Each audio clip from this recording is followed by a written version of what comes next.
If you're still struggling with consent, just imagine instead of initiating sex, you're making them a cup of tea. You say, "Hey, would you like a cup of tea?" And they go, "Oh my God, fuck yes, I would fucking love a cup of tea. Thank you." Then you know they want a cup of tea. If you say, "Hey, would you like a cup of tea?" And they're like, I'm not really sure. Then you could make them a cup of tea or not, but be aware they might not drink it. And if they don't drink it, then, and this is the important part, don't make them drink it. Just because you made it doesn't mean you are entitled to watch them drink it. And if they say no thank you, then don't make them tea. At all. Just don't make them tea.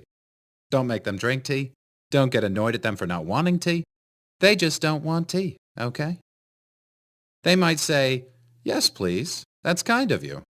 And then when the tea arrives, they actually don't want the tea at all.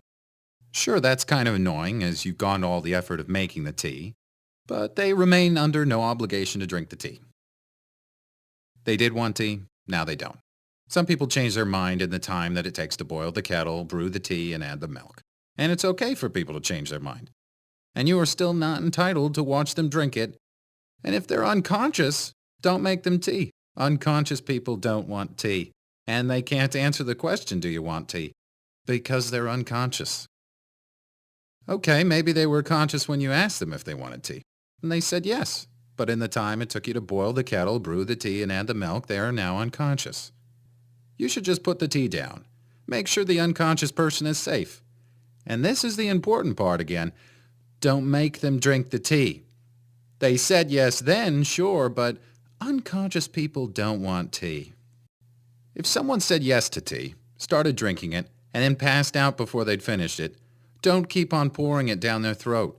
Take the tea away. Make sure they're safe, because unconscious people don't want tea. Trust me on this. If someone said yes to tea around your house last Saturday, that doesn't mean they want you to make them tea all the time. They don't want you to come around to their place unexpectedly and make them tea and force them to drink it going, "But you wanted tea last week." Or to wake up to find you pouring tea down their throat going, "But you wanted tea last night." If you can understand how completely ludicrous it is to force people to have tea when they don't want tea, and you're able to understand when people don't want tea, then how hard is it to understand it when it comes to sex? Whether it's tea or sex, consent is everything. And on that note, I'm going to go make myself a cup of tea.